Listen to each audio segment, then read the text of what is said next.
அதை என்ன செய்யணும் காட்டணும். இதெல்லாம் அல்லாஹ்தாலா என்ன செய்யறான், ஒவ்வொருவருக்கும் கொடுத்ததாக குர்ஆனிலே சொல்லியிருக்கிறான். அதனால நம்ம என்ன செய்கிறோம், நம்புகிறோம். அதே மாதிரி நீங்கள் இந்த அவுலியாக்களுக்கு கொடுக்கப்பட்டிருக்கு. இவர் எல்லா விதமான சக்தி இருக்கிறாருக்கு அடங்கியிருக்காரு. அவர் எத்தனை பேர் அழைத்தாலும், எந்த மொழியில் அழைத்தாலும், எத்தனை பேர் திரும்ப திரும்ப அழைத்தாலும், அது எந்த மொழியில் இருந்தாலும், எவ்வளவு தூரத்தில் இருந்தாலும் அதை பிரித்து அறிந்து கரெக்டாக பதில் சொல்ல முடியும் என்ற ஆற்றல் இந்த அவுலியாவுக்கு கொடுக்கப்பட்டிருக்கு. இங்கே என்ன செய்ய களியாக்காவிலே பேர் இறந்திருக்கிறாங்க. அவருக்கு என்ன செய்யப்பட்டிருக்கு, இங்கே வழங்கப்பட்டிருக்கிறது. அதற்கு இந்த சான்று இருக்கிறது என்பதை என்ன செய்யணும், காட்டணும்.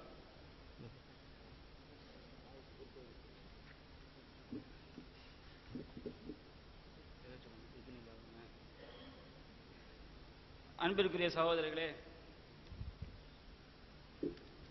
சகோதரர் ஒரு வசனத்தை எடுத்து வைத்தார். அந்த வசனத்துடைய பிற்பகுதியை விட்டு விட்டு சொன்னதை நாம் பார்க்கின்றோம். அதாவது அல்லாஹு தஆலா தன்னுடைய திருமறையில் தெளிவாக சொல்லி காட்டுகின்றான், ஆலிமுல் கைப் லா யுல்ஹிரு அலா கைபிஹி அஹதா. அல்லாஹு தஆலா தான் மறைவான விஷயத்தை அறிந்தவன்.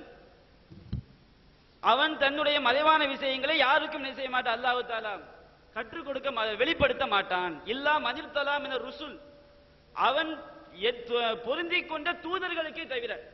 அல்லாஹ் மறைவான விஷயங்களை யாருக்கு வெளிப்படுத்தி காட்டுவான் என்றால், யாருக்கு அல்லாஹ் வெளிப்படுத்தி காட்டுவான்? இந்த வசனத்துக்கு நம்ம விளக்கம் சொல்லுவோம் பின்னாடி. தன்னுடைய தூதர்களுக்குத்தான் வெளிப்படுத்தி அல்லாஹ் என்ன செய்யறான், தெளிவாக சொல்லி காட்டுகின்றான். அதோடு அல்லாஹ் நிப்பாட்டல, அது தொடர்ந்து வருகின்றது. அந்த தூதர்களுக்கு முன்னாலும் பின்னாலும் கண்காணிக்கக்கூடிய மலக்குமார்களை அல்லாஹ் அனுப்பி வைக்கின்றான். எதற்காக? அந்த தூதர்கள் மறைவான விஷயங்களை மக்களுக்கு எடுத்து சொல்லிவிட்டார்களா என்று கண்காணிப்பதற்காக காவலர்களையும் கண்காணிப்பாளர்களையும் அனுப்பி வைத்திருப்பார். தெளிவாக சொல்லி காட்டுகின்றான். இப்ப நம்ம என்ன கேள்வி கேட்கிறோம்? படைத்த ரப்புல் ஆலமீன் சொல்கின்றான், அன்பு நண்பர்களே, இப்ப நம்ம இறைவனுக்கு மட்டும் இருக்கிற ஆற்றல் நம்ம எதை நம்புறோமோ அவைகளெல்லாம் இறைவன் தன்னுடைய அடியாறுகளுக்கும் இருப்பதாகவே அவனே குர்ஆன்ல சொல்லி காட்டுறான். அப்படின்னா புரிய வேண்டிய முறைப்படி புரியணும் அப்படின்னு நம்ம வச்சோம். இப்ப இதுக்கு அவங்க சரியான விளக்கம் கொடுக்கல. ஏன்னா உயிரா இருந்தாலுமே தான். இப்போ நான் என்ன சொல்றேன், உயிரை மூத்தாக்குறது யாரும் அல்ல தானே, இன்னொரு ஆளு உயிராவில் அப்புறம் மூத்தாக்குவாரு. ஏன் உயிரா இருக்கிறார்ல அப்படி சொல்ல முடியுமா?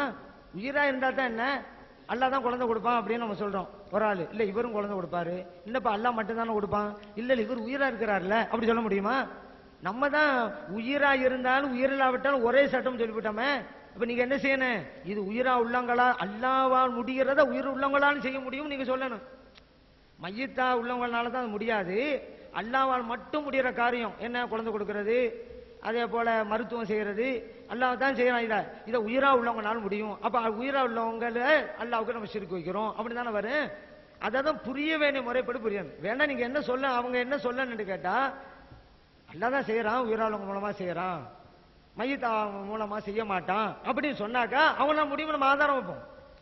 புரியறத சரியா புரியணுங்கிறோம். உயிரா இருந்தா தான் என்ன, அதான் நம்முடைய வாதம். அல்லாவா இல்ல இல்ல, அப்ப அல்லாவுக்கு மட்டும் இருக்கிறத உயிரா உள்ளவங்களுக்கு எப்படி கொடுக்குறீங்க, அதான் நம்முடைய கேள்வி. அடுத்து ஒரு ஆள் மனிதர்கிட்ட போனா குணப்படுத்த முடியலாம், முடியாமலும் இருக்கலாம். ஆனா வழிமாட்ட எல்லாம் குணப்படுத்த முடியுங்கிற நம்பிக்கையில தான் போய் கேட்கறாங்க, அதனாலதான் கூடாங்கிறோம் அப்படிங்கறத உங்க வாதம் என்றால், இப்ப நான் அவங்களுக்கு ஒரு கேள்வியை வைக்கிறேன்.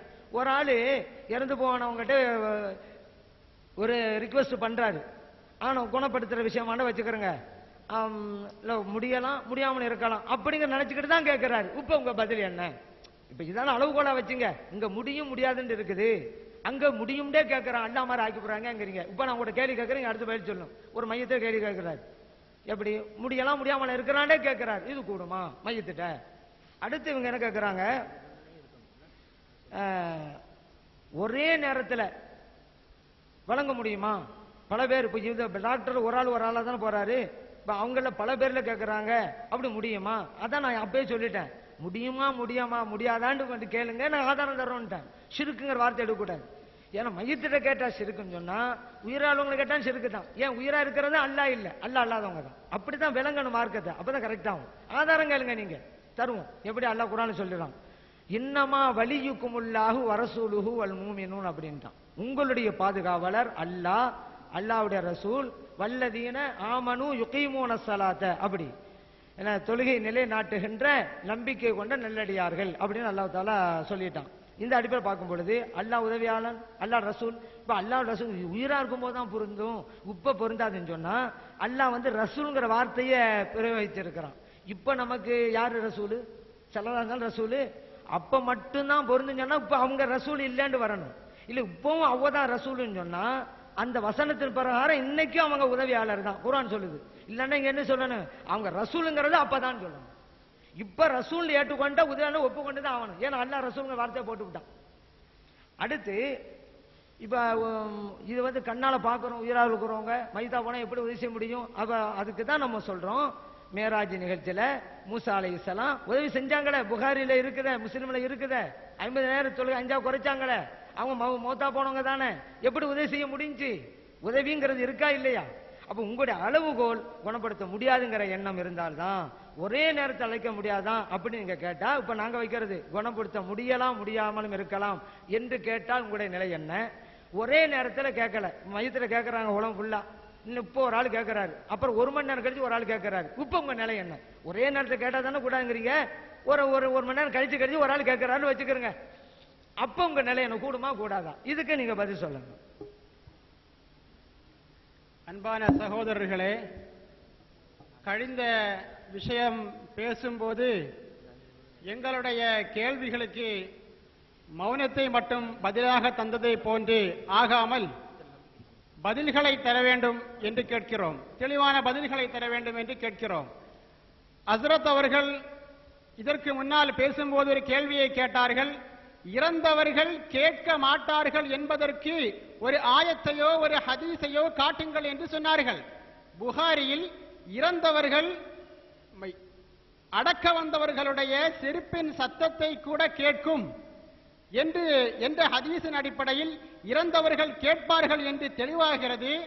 நீங்கள் இறந்தவர்கள் கேட்க மாட்டீர்கள் என்று சொல்கிறீர்கள்.